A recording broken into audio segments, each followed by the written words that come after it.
എല്ലാവർക്കും നമസ്കാരം. ഈ കർക്കിടക മാസത്തിൽ ആട്ടിറച്ചിയുടെ ഗുണമുള്ള ഒരു നാടൻ മെഴുക്കുപുരട്ടിയാണ് നമ്മൾ തയ്യാറാക്കുന്നത്. അപാര രുചിയുള്ള ഈ മെഴുക്കുപുരട്ടി എങ്ങനെ തയ്യാറാക്കാമെന്ന് നമുക്ക് നോക്കാം. അപ്പോൾ വീഡിയോ ഇഷ്ടമായാൽ നിങ്ങൾ ഒന്ന് ലൈക്ക് ചെയ്യണം. സബ്സ്ക്രൈബ് ചെയ്യാതെ കാണുന്ന കൂട്ടുകാരുണ്ടെങ്കിൽ ദയവായി ഒന്ന് സബ്സ്ക്രൈബ് ചെയ്ത് സപ്പോർട്ട് ചെയ്യണം. മറക്കാതെ ബെൽ ബട്ടൺ ക്ലിക്ക് ചെയ്ത് ഓൾ ഓപ്ഷൻ കൊടുക്കണേ. അപ്പോൾ ചേനയാണ്. കർക്കിടക മാസത്തിൽ ചേനയ്ക്ക് ഇരട്ടി ഗുണമാണെന്ന് പറയും. ചേനയ്ക്കും ചേനത്തണ്ടിനും ചേനയുടെ ഇലയ്ക്കുമൊക്കെ ഒരുപാട് ഔഷധ ഗുണങ്ങളുള്ളതാണ്. അത് കർക്കിടക മാസത്തിൽ കൂട്ടിയാൽ സാധാരണയുള്ളതിലും ഇരട്ടി ഗുണമാണെന്ന് പറയും. അപ്പം ചേനയുടെ തൊലിയെല്ലാം ചെത്തിക്കളഞ്ഞ് ഇതുപോലെ പീസസായിട്ട് മുറിച്ച് കനം കുറച്ച് നമുക്ക് ഇങ്ങനെ അരിഞ്ഞു വയ്ക്കാം. അപ്പോൾ ചേനയെല്ലാം നന്നായിട്ട് അരിഞ്ഞെടുത്തിട്ടുണ്ട്. ഇനി നമുക്കിത് നന്നായിട്ടൊന്ന് ഒലിച്ച് കഴുകിയെടുക്കാം. ഇത് ഒട്ടും ചൊറിച്ചിലില്ലാത്ത ചേനയാണ്. ഇത് ഞാൻ വെല്ലൂർ പോയപ്പം അവിടെ വെച്ച് തയ്യാറാക്കിയ റെസിപ്പിയാണ്. അതുകൊണ്ട് തന്നെ കൈകൊണ്ട് തന്നെ പിടിച്ച വീഡിയോ ആണ്. അതുകൊണ്ട് ചെറിയ അപാകതകളൊക്കെ ഉണ്ട്. നിങ്ങൾ ക്ഷമിക്കുമെന്ന് വിചാരിക്കുന്നു. ക്യാമറ സ്റ്റാൻഡൊന്നും കൊണ്ടുപോയിട്ടില്ലായിരുന്നു. അപ്പോൾ നമുക്കത് കഴുകി പാനിലേക്ക് ഇട്ട് കൊടുക്കാം. ഇനി വറ്റൽ മുളകും വെളുത്തുള്ളി ഒരു 5-8 അല്ലി വെളുത്തുള്ളി എടുക്കാം. ഇത് രണ്ടും കൂടെ നമുക്ക് ഒന്ന് ക്രഷ് ചെയ്ത് എടുക്കണം. മിക്സിയുടെ ചെറിയ ബൗളിലിട്ട് നമുക്കിതൊന്ന് ക്രഷ് ചെയ്തെടുക്കാം. ഇത് നമുക്ക് ചേനയിലേക്ക് ചേർത്ത് കൊടുക്കാം. ഈ പാനിലാണ് നമ്മളിത് വേവിക്കുന്നത്. ഇനി ആ തേങ്ങാക്കൊത്ത് നമ്മൾ ഇറച്ചിക്കൊക്കെ കുത്തുന്നത് പോലെ തേങ്ങാക്കൊത്തും കനം കുറച്ച് ഒരുവിധ നീളത്തിൽ അരിഞ്ഞത് ചേർക്കാം. 2 സവാളയാണ് എടുത്തിരിക്കുന്നത്. അതിൽ 1 സവാള നമുക്കിപ്പം ഇതിലേക്ക് ചേർക്കാം. ഇനി 1 ടീസ്പൂൺ കുരുമുളക് പൊടി, തരിതരിപ്പായിട്ട് പൊടിച്ച കുരുമുളക് പൊടി ചേർത്ത് കൊടുക്കാം. അതുപോലെ ഒരു 1/2 ടീസ്പൂൺ മഞ്ഞൾപ്പൊടി ചേർത്ത് കൊടുക്കാം.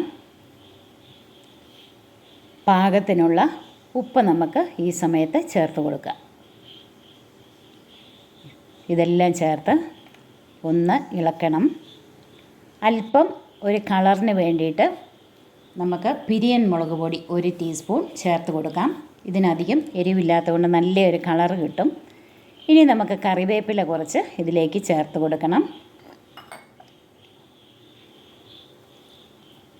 ഇപ്പോൾ 1/2 ഗ്ലാസ് വെള്ളം അല്ലെങ്കിൽ ഒരു 1/2 കപ്പ് വെള്ളം. ഇത് പെട്ടെന്ന് വേകുന്ന ചേനയായതുകൊണ്ട് നമ്മൾ 1/2 കപ്പ് ചേർത്താൽ മതി. ഇനി ചേനയ്ക്ക് വേവ് കൂടുതലാണെങ്കിൽ നമുക്ക് 1 കപ്പ് ചേർത്ത് കൊടുക്കുക. ഈ കർക്കിടക മാസത്തിൽ ചേന പെട്ടെന്ന് വേവും. അതിൽ നന്നായിട്ട് ജലാംശം ഉള്ളത് കൊണ്ട്.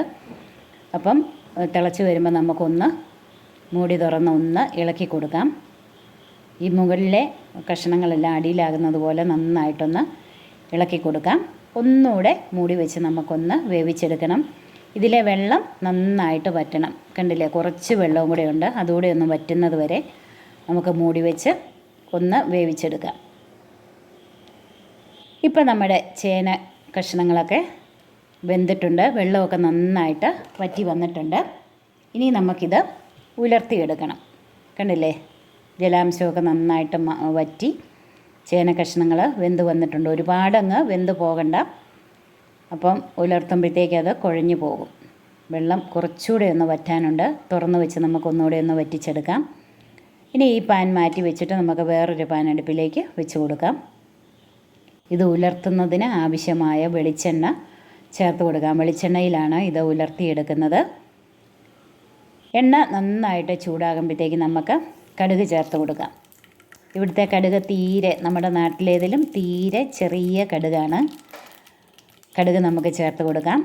കടുക് പൊട്ടിക്കഴിയുമ്പോഴത്തേക്ക് 1 സവാള നമ്മൾ അരിഞ്ഞ് മാറ്റി വെച്ചിരുന്നത് അത് ചേർത്ത് കൊടുക്കാം. കുറച്ച് കറിവേപ്പിലയും കൂടെ ചേർത്ത് കൊടുക്കാം. ഇത് രണ്ടും കൂടെ നന്നായിട്ടൊന്ന് മൂത്ത് വരണം. ഇളക്കി നമുക്കിതൊരു ലൈറ്റ് ബ്രൗൺ കളറാകുന്നത് വരെ ഇതൊന്ന് ഇളക്കി കൊടുക്കാം. ഇപ്പം നമ്മുടെ സവാളയും കറിവേപ്പിലയും ഒക്കെ നന്നായിട്ട് മൂത്ത് ഒരു ലൈറ്റ് ബ്രൗൺ കളറ് ആയിട്ടുണ്ട്. ഈ സമയത്ത് നമുക്ക് ചേന ഇതിലേക്ക് ചേർത്ത് കൊടുക്കാം. പകുതിയായിട്ട് വേണമെങ്കിൽ ഉലർത്താം, അല്ലെങ്കിൽ മുഴുവനായിട്ട് വേണമെങ്കിലും പാത്രത്തിൻ്റെ വലിപ്പം അനുസരിച്ച് നമുക്ക് ഇത് ഉലർത്തിയെടുക്കാം. അപ്പോൾ നന്നായിട്ട് ക്രിസ്പി ആയിട്ട് കിട്ടണമെങ്കിൽ കുറേശ്ശെ എടുത്ത് ഉലർത്തുന്നതാണ് നല്ലത്. ഒരു പകുതിയായിട്ട് എടുത്ത് ഉലർത്തുന്നതാണ് നല്ലത്. ചിലർക്ക് ഒരുവിധം ഉലർന്ന് അല്പം കുഴഞ്ഞിരിക്കുന്ന പരുവമാണ് ഇഷ്ടം, ചിലർക്ക് നന്നായിട്ട് ഡ്രൈ ആയിട്ടിരിക്കുന്നതാണ് ഇഷ്ടം. അതപ്പോൾ അവരവരുടെ പാകത്തിനനുസരിച്ച് നമുക്ക് അടുപ്പിൽ വെച്ച് തുടരെ ഇളക്കി കുഴഞ്ഞു പോകാതെ നന്നായിട്ട് ഡ്രൈ ആയിട്ട് എടുക്കാം. അപ്പോൾ അപാര രുചിയുള്ള ഈ ചേന മെഴുക്കുവരട്ടി നിങ്ങൾക്ക് ഇഷ്ടമായെന്ന് വിചാരിക്കുന്നു. ഇനിയും പുതുരുചികളുമായി നമ്മൾക്ക് വീണ്ടും കാണാം.